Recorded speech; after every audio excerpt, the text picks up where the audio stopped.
Hello বন্ধুরা, এর আগের দিন আমি তোমাদের কাক আর শিয়ালের গল্প শুনিয়েছি।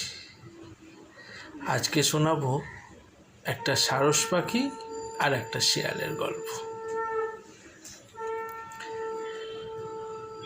একটা শিয়াল একদিন নদীর ধারে ঘুরছিল কিছু খাবারের সন্ধানে। তা হঠাৎ সেখানে এক সারসের সঙ্গে তার দেখা হয়ে গেল। তা শিয়াল আর সারসের মধ্যে বেশ বন্ধুত্ব জমে উঠল। তা শিয়াল বলল, ভাই, তোমার সঙ্গে যখন আলাপই হলো, একদিন তুমি আমার বাড়িতে এসো, তোমার নিমন্ত্রণ রইল। সারসকে নিমন্ত্রণ জানালো শিয়াল। তা সারস একদিন শিয়ালের বাড়িতে গেল। তো শিয়াল তাকে একটা থালার মধ্যে করে বেশ খানিকটা ঝোল রেঁধে খেতে দিল। সারসের তো লম্বা ঠোঁট, সে থালা থেকে ঝোল খাবে কি করে? সে তো কিছুতেই থালা থেকে ঝোল খেতে পারলো না, তার ঠোঁটে লেগে যাচ্ছে। আর শিয়াল দিব্যি তার পাশে একটা থালা নিয়ে রাঁধা ঝোল চেটে পুটে খেয়ে নিল। তা সারসের মনে একটু দুঃখ হলো।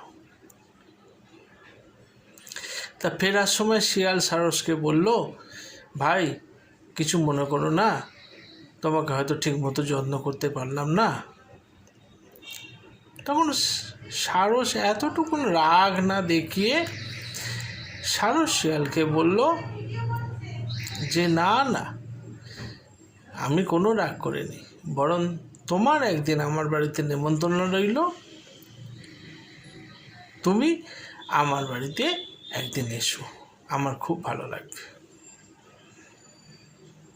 তাই যথারীতি তার কয়েকদিন পর শিয়াল একদিন সারসের বাড়িতে গিয়ে উপস্থিত হলো।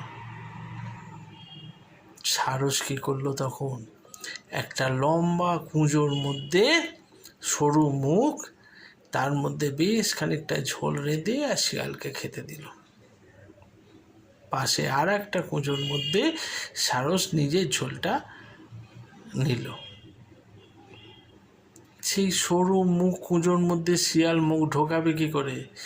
তার তো কোনোভাবেই সেই ঝোলের মধ্যে মুখ পৌঁছলো না।